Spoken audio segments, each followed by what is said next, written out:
আসসালামু আলাইকুম, কেমন আছেন সবাই? আশা করি আল্লাহর অশেষ রহমতে সবাই ভালো আছেন। আলহামদুলিল্লাহ, আমিও ভালো আছি।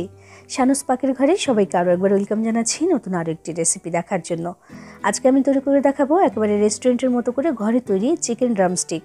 আর এটা তৈরি করতে আমি বেশি কোনো মশলা ব্যবহার করব না, ঘরোয়া কিছু অল্প মশলায় আমি এটা আজকে তৈরি করে দেখাবো। তৈরি করা একেবারেই সহজ, তবে খেতে কোনো অংশেই রেস্টুরেন্ট থেকে কিন্তু কম না।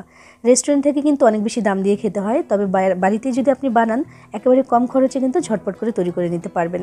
সবাই পছন্দ করে খাবে ইনশাআল্লাহ। তো চলুন আজকে এটা কীভাবে তৈরি করেছি দেখে নেওয়া যাক। আর আপনি আমার ভিডিওতে একটা লাইক করে চ্যানেলটি সাবস্ক্রাইব করে পাশেই থাকবেন আশা করছি। ড্রামস্টিক বানানোর জন্য আমি এখানে নিয়েছি 10টি চিকেন লেগ পিস। তো এগুলো দিয়ে কিন্তু আজকে আমি বানিয়ে দেখাবো। তো এগুলোকে ভালো করে ধুয়ে পরিষ্কার করে রেখেছি, এবার সিদ্ধ করে নিতে হবে। বিসমিল্লাহির রহমানির রহিম। প্রথমে চুলা একটা কড়াইয়ে আমি দিয়ে দিচ্ছি আমাদের এই চিকেন লেগ পিসগুলো। এরপর এখানে দিয়ে দিতে হবে পানি। পানিটা এমনভাবে দিতে হবে যেন ভালো করে সিদ্ধ হয়ে যায়। তো আমি এখানে 2.5 কাপ পরিমাণে পানি দিয়ে দিচ্ছি। এটা দিয়ে কিন্তু হয়ে যাবে। চাইলে এই চিকেন লেগ পিসগুলোর মধ্যে একটু কাট লাগিয়ে দিয়ে দেওয়া যেত, এতে করে তাড়াতাড়ি হয়ে যাবে। তো আমি কিন্তু কাট লাগাইনি, এমনিতেই দিয়ে দিয়েছি। 2.5 কাপ পানি দিয়ে এবার আধা চা চামচ দিয়েছি আমি এখানে আদা বাটা, আধা চা চামচ রসুন বাটা, আর এখানে দিলাম আধা চা চামচ পরিমাণে গোলমরিচের গুঁড়ো। আমি কালোটা ব্যবহার করেছি, চাইলে সাদাটাও দিতে পারবেন।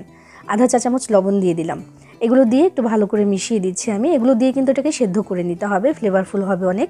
তাই আমি এই মশলাগুলো এখানে দিয়েছি, খুব বেশি কিছু না। আদা রসুন বাটা, একটু লবণ, আর দিয়েছি একটু কালো মরিচের গুঁড়া, মানে কালো গোলমরিচের গুঁড়া দিয়ে এবার ভালো করে আমি মিশিয়ে দিলাম। দিয়ে ঢাকনা দিয়ে ঢেকে কম আঁচে এটাকে জাল করে নিতে হবে যেন ভালো করে সেদ্ধ হয়ে যায়। তাই চুলার আঁচটাকে অনেক বেশি বাড়িয়ে না দিয়ে আমি মিডিয়াম হিটে রেখে তারপরে পানিটা শুকিয়ে যাওয়া পর্যন্ত অপেক্ষা করব। অবশ্যই মাঝখানে কয়েকবার করে নাড়াচাড়া করে দিয়েছি, আর পানিটা দেখুন একদম শুকিয়ে গেছে। আর এই যে একটু মশলা দেখা যাচ্ছে, এটা কিন্তু বাদ দিয়ে দেওয়ার না, এটা ওই মাখানোর মধ্যে আমি দিয়ে দেবো পরে। তো এগুলোকে এখন নামিয়ে একটু ঠান্ডা করে নিতে হবে। মানে আমাদের এই লেগ পিসগুলো কিন্তু ভালো মতো সেদ্ধ হয়ে গেছে। এবার আমি একটু ঠান্ডা করে নিয়েছি, এবার হাত দিয়েই কিন্তু এভাবে করে আমি ছাড়িয়ে নিচ্ছি। চাইলে 2টা কাঁটা চামচ দিয়েও কিন্তু এই কাজটি করতে পারেন, তবে হাত দিয়ে যদি এভাবে ছাড়িয়ে নেওয়া হয় একটু তাড়াতাড়ি হয়ে যায় কাজটা। আর তাছাড়াও হাত দিয়ে আমি এই ধরনের কাজগুলো করতে একটু বেশি স্বাচ্ছন্দ্য বোধ করি। তো হাত দিয়ে আমি ছাড়িয়ে নিচ্ছি। আর এই যে হাড়টা, এটা কিন্তু লাগবে আমাদের, মানে হাড্ডিটা মাঝখানের, এটা কিন্তু অবশ্যই লাগবে ড্রামস্টিকের জন্য। তো এই জন্য আমি এগুলোকে আলাদা করে একটা পাশে রেখে দিচ্ছি, আর মাংসটাকে শুধু এখানে ছাড়িয়ে রাখছি। একদম সুন্দর করে কিন্তু সেদ্ধ হয়ে গেছে, একদম সফট হয়ে গেছে, এই জন্য তাড়াতাড়ি কিন্তু ছাড়িয়েও নেওয়া যাচ্ছে। তো সবগুলো চিকেনের এই লেগ পিস আমি ছাড়িয়ে নিচ্ছি, আর হাড়গুলোকে আলাদাভাবে যেভাবে রেখে দিয়েছি এটা আমাদের লাগবে। এবার এই যে মাংসটা, এটা চাইলে কিন্তু কিমা করে নেওয়া যেতে পারে, তবে আমার কাছে কিমা করলে খুব একটা ভালো লাগে না, মানে আলুর সাথে একদম পুরোপুরি মিশে যায়। তাই আমি কিমা না করে এগুলোকে ছুরির সাহায্যে চপ করে নেব। সেটা দেখাচ্ছি না, তো আমি ছুরি দিয়ে চপ করে নিব। আবার চাইলে হাত দিয়ে কিন্তু এইভাবে করে ছাড়িয়েও নিতে পারেন। তো হাত দিয়েও করছি না, এটাকে আবার আমি কিমাও করিনি, আমি ছুরি দিয়ে চপ করে নিয়েছি, সেটা আর দেখাইনি। তো এই যে এমন ছোট ছোট টুকরো করে আমি কেটে নিয়েছি, এটাকে চপ করলে কিন্তু খুব তাড়াতাড়ি হয়ে যায় কাজটি। তো এটা আমি রেখে দিলাম। আর আলু সেদ্ধ করে রেখেছিলাম, আগে থেকে সেদ্ধ করে আমি এটাকে ম্যাশ করে রেখেছিলাম, তো সেটা নিয়ে নিলাম। মিডিয়াম সাইজের 2টা আলু নিয়ে আমি আগে থেকে সেদ্ধ করে চপ করে রেখেছি। এবার 1 চা চামচের 3 ভাগের 1 ভাগ পরিমাণে লবণ দিলাম, 1 চা চামচ লাল মরিচের গুঁড়া, 1 চা চামচ ধনিয়া গুঁড়া, 1 চা চামচ জিরার গুঁড়া, 1 চিমটি পরিমাণে দিয়েছি শাহি গরম মশলার গুঁড়া।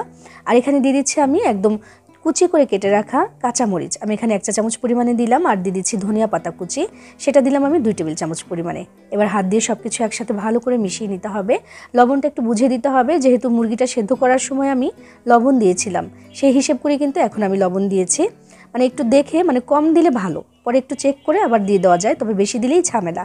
এই জন্যই কিন্তু প্রথমে একটু কম দিয়ে আমি মাখিয়ে নিচ্ছি, যদি আবার লাগে পরে অ্যাড করে দেব। মাখানোর এক পর্যায়ে এখানে দিয়ে দিচ্ছি 2 টেবিল চামচ পরিমাণে কর্নফ্লাওয়ার। যদি বাড়িতে কর্নফ্লাওয়ার না থাকে সেক্ষেত্রে একটু ময়দা দিয়ে দিতে পারেন, এটা বাইন্ডিংয়ের জন্য খুবই ভালো হবে। মানে ভাজার সময় কোনো অবস্থাতে খুলে আসার সম্ভাবনা থাকবে না, আর উপরের যে অংশটা সেটা অনেকটা ক্রিস্পি হবে। এই জন্য আমি এখানে দিয়ে দিলাম একটু কর্নফ্লাওয়ার, দিয়ে ভালো করে সব কিছু একসাথে মাখিয়ে নিচ্ছি। এই কাজটি আমি হাত দিয়েই করে নিচ্ছি। তো দেখুন সুন্দর করে কিন্তু এখানে একটা ডোয়ের মতো হয়ে গেছে, একদম স্টিকি হয়েছে। তাই হাতটাকে একটু ধুয়ে আমি ভিজিয়ে নেব হাতটা, তাহলে আর হাতের সাথে কিন্তু লেগে লেগে যাবে না।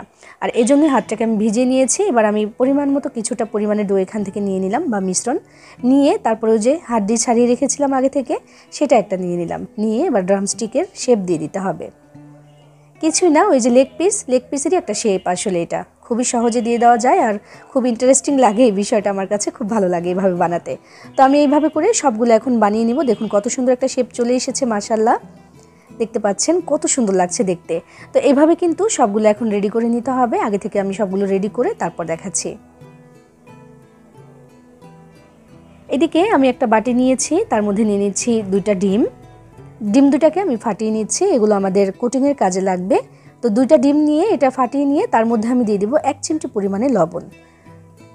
লবণটা নিয়ে তারপর ভালো করে এটাকে মিশিয়ে দিতে হবে। আমি একটা কাঁটা চামচের সাহায্যে খুব ভালো করে বিট করে নিচ্ছি।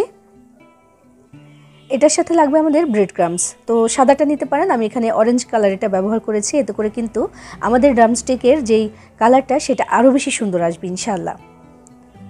দেখুন আমি নিয়েছি এখানে অরেঞ্জ কালারেরটা, তো নিয়ে নিলাম। এবার একটা ড্রামস্টিক নিয়ে প্রথমে ডিমের মধ্যে চুবিয়ে নিতে হবে।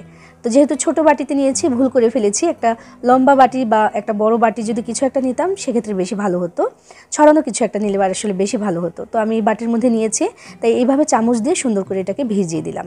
দিয়ে এবার সরাসরি দিচ্ছি ওই ব্রেড ক্রাম্বের মধ্যে, নিয়ে তারপর এইভাবে করে একটু গড়িয়ে নিতে হবে।